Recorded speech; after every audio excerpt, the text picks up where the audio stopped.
All right, everyone, here we go. So my friends have wanted me to do this review for quite some time. It's probably the main reason that I've started this project in the first place. I've watched this movie now twice, The Good Dinosaur, and there will not be a third. I didn't enjoy it, and I'll tell you why. Okay? Settle back, get comfy.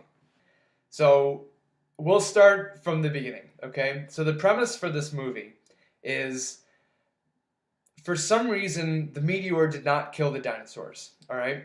So, I guess for some reason, the Ice Age also didn't kill them. Any climate change, global warming, natural extinction, natural disaster, topographic disaster, none of this stuff has killed them off, all right? They somehow have survived for millennia, okay? And are now living with the humans. All right, that's the premise for this movie. All right, so set the scene. So we have a mama dinosaur and a papa dinosaur, and they have this farm. And you might ask, well, why do they have a farm? That's curious. Dinosaurs don't have farms, and you're right, they don't have farms because it doesn't make sense for them to have a farm. It doesn't make sense for a brontosaurus with its long neck that's able to eat trees and eat leaves, perfectly fine, just roaming around, to have a farm where for some reason they farm corn and only corn. So you're telling me that these dinosaurs have evolved to the point that their bodies haven't changed at all, but they decided to start farming and have discovered agriculture, but they don't have crop rotation. They just have corn, only corn, and they're just basically just toiling the land and planting this corn, and for some reason they're using their noses to plow because they don't have any tools to plow, but they have like seed dispensers and knotted ropes. I'm sorry, why do they have knotted ropes? They have no thumbs. They have no opposable thumbs. I don't understand. That's okay. So right off the bat, I'm getting rubbed the wrong way from this movie.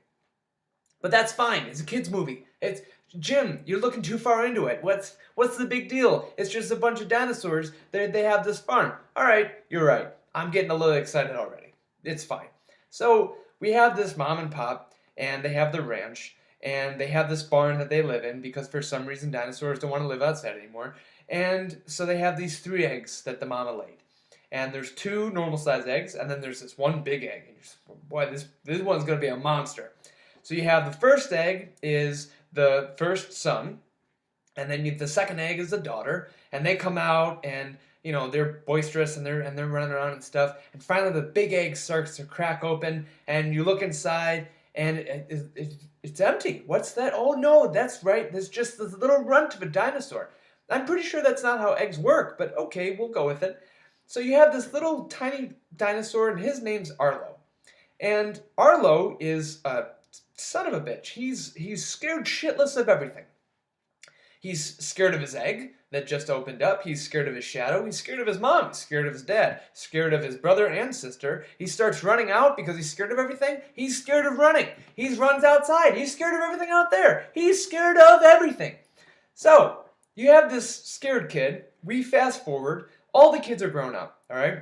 So we got all the grown-up kids, and the son, the other son, the better son, I think, Bucky, he is watering the plants, and he's clearing land, and he's doing all of his chores, and he's really helpful, And then you got the daughter, and she's smart, and she's figuring things out, and she's plowing, and she's doing stuff, and she's doing her chores, and they're both perfect functioning members of the family.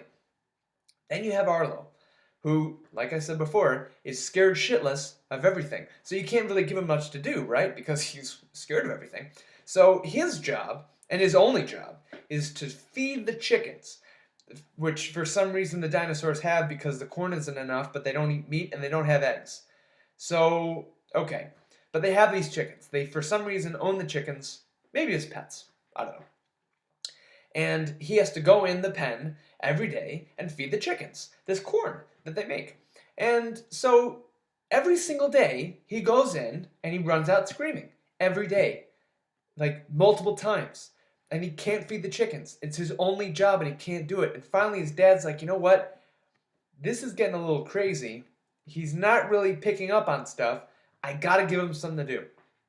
So he calls him over. Arlo, my boy, come over here. There's this silo. Okay, this 30-foot tall silo made of rock, which, I don't know, maybe the dad built, I guess. No, I do remember the dad did build it because he put his mark on it. And putting your mark, this is important. So putting your mark means that you dip your foot in mud and then you stamp your foot on whatever the silo, okay? And so the papa had made his mark, and the mama made her mark, and Bucky made his mark, and the daughter made her mark. Arlo has not made his mark yet because he's useless. So the dad says, look, we have this silo, but somehow something is getting into the stone silo and eating all of our food. So you need to catch this creature and you have to kill it. So here's a trap that I made of knotted rope, again, somehow, and it has all this bait and it has this net and it's going to trap the creature, and you take this club and you beat it to death, which is a little sadistic for a children's movie, but I let it go. I think this could be interesting. This might make the movie a little bit better. So the creature gets trapped, and Arlo hears it, and he runs over, and he sees this little toddler trapped in the net. And it's literally a 2-year-old. It's an infant. It's a human child, and he's rolling around. He's trying to get out of this net, and Arlo doesn't want to go close to it because, surprise, surprise, he's scared shitless. And so this kid just keeps rolling around in this net, trying to get out more and more. And the net is getting tighter and tighter around him. So it's slowly choking the child, and he's suffocating. So this child is literally doing the job of Arlo for him. Okay? So Arlo doesn't want to get near it because he's scared. He's not compassionate. He doesn't want to not kill it. He just doesn't want to go near it. So this kid is killing himself. Okay? And you see he's getting blue in the face and he's starting to go. And then Arlo comes over and he cuts the rope. And he frees the kid. So not only did Arlo not do his job, he did the exact opposite of his job, making him even more worthless. In fact, worse than worthless. So now we have this kid and he runs away, and the dad comes over because he heard all this commotion. He's like, wait, what, Arlo? You had the creature, you let him go? Are you serious? You had one job. Our entire family's going to starve in the winter because you let this creature eat our food. Do you understand? Arlo doesn't understand. He's an idiot. So they're following the kid, and they're along the riverbank, and it's starting to rain, so the tracks are getting washed off. So the dad is fuming, and he's trying to go faster and faster, and Arlo's not catching up because now he's afraid of the rain. He's afraid of the lightning. He's afraid of the thunderstorms. He looks up. He trips over a rock. He sprains his ankle. Jesus, here's useless. Here's Arlo. So the dad finally gives up. He's like, look, you know what? I'm tired of this. Let's just go back. It's storming. It's raining. We'll leave it for the day. We'll go back later. Okay? So they start heading their way back. Now there's a flash flood because of all the rain, because of the storm. So Arlo has to get thrown up to higher ground by his dad. His dad's trying to get up. His dad's getting up. And you're hoping the dad, come on, Dad, get up. But he's too heavy. He can't make it up. So the dad gets hit by this enormous wall of water. And the next scene that you have is the dad's grave. So the mom is having a hard time because she can't do as much work. The dad was a big guy. He was doing a lot of work around this farm. Bucky's a big guy too, but he just can't make it up. And the daughter's helping as much as she can. And Arlo is doing jack shit. Because that's what Arlo does best. So Arlo finally decides, oh my God, you know what? You're right. I should do more around this farm. I'm going to try to do more, okay? And so Arlo is taking the corn back to the silo. The kid's back in the silo. So Arlo's like, man, my dad's dead because of you. Pump the brakes. Wait a minute. I'm pretty sure, Arlo, that if you had killed this creature in the first place, we wouldn't be in this situation, okay? Let's stop playing the blame game and maybe take some for yourself, all right? But no, because Anyway, so the kid runs out. Arlo runs after him, not watching where he's going, falls into the river, okay? And he's going down this river. He's drowning. He's yelling out for his mom. He can't swim. Why would he? He's probably afraid of the water. And he knocks his head on a boulder, knocks himself unconscious. It's at this point, and this is like maybe 15, 20 minutes in the movie, but it's at this point that I was hoping that he died. He didn't. Wakes up on the side of the beach, and there's the kid again, all right? So this kid, pretty much for the entire remaining of the movie, takes care of Arlo, because Arlo can't do anything right, okay? He can't find his own food. He gets stuck under a boulder and pretty much passes out in the middle of the night, and the kid has to come and dig his foot out, all right? He can't build his own tent, tries building a tent like twice. So this kid keeps trying to feed him stuff, and Arlo is whining, like, oh, I don't eat that, and I don't want that. So then they finally find berries, and then they go to find a berry bush, and the kid's like trying to hold him back, like, wait a minute, I don't like this, like there's something up ahead. And Arlo's like, oh, even though you've known exactly what to do every part of this entire movie, I'm not going to listen to you right now. So he goes to this berry bush, a snake pops out, this enormous frickin' snake.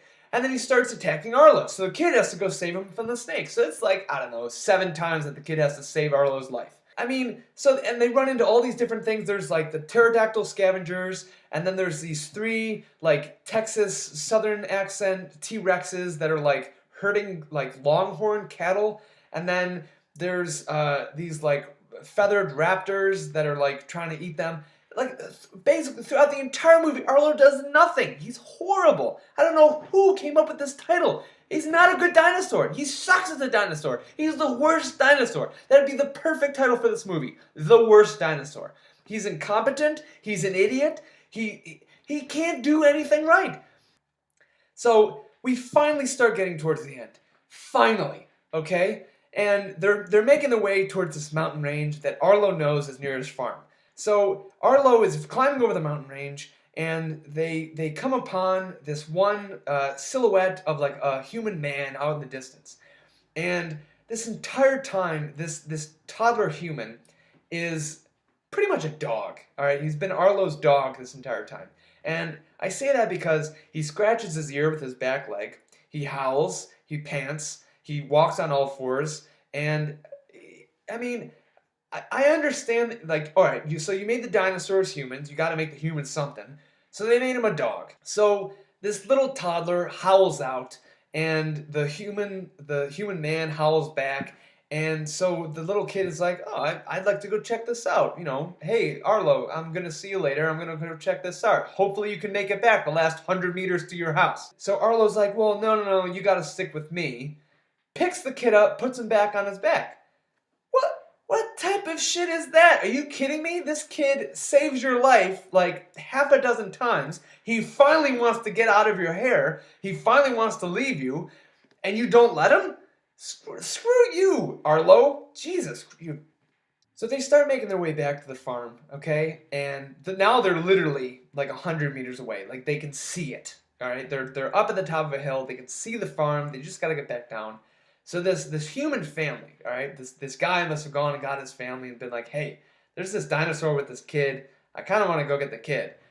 And so the family comes, and they're looking at the kid, at the toddler, and the toddler's looking at them, and they kind of, they sniff each other out because they're dogs, and, they're checking each other out. And so the kid's like, yeah, okay, no, I'm going to go hang out with Arlo. I've checked you out now. I've seen that all I want to see. I want to go back to Arlo.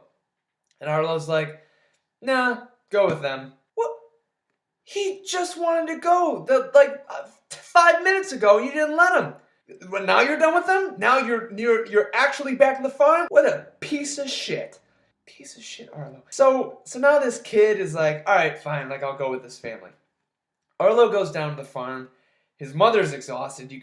She's having visions. At first, she thinks that he's the papa, and then she's like, "Oh my God, it's Arlo!" Which I don't know what she's so excited about.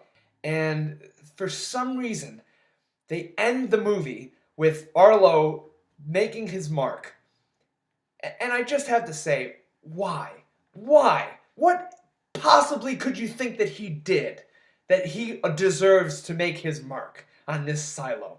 I mean, he fell into the river, got knocked unconscious. That was on the way there. On the way back, he basically had this 2-year-old infant, this small human child, taking care of him the entire way because he was an incompetent ass. Why would you have that as the ending?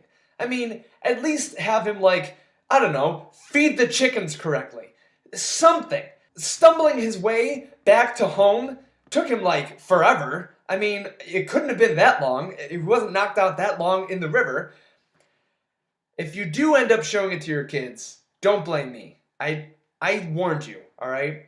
So do what you will, but it wasn't my cup of tea. Thanks very much for watching. I hope you enjoyed the video. If you have any questions or any comments, please leave them below. If you have any other movies that you'd like me to watch, other than The Good Dinosaur, please leave those below as well.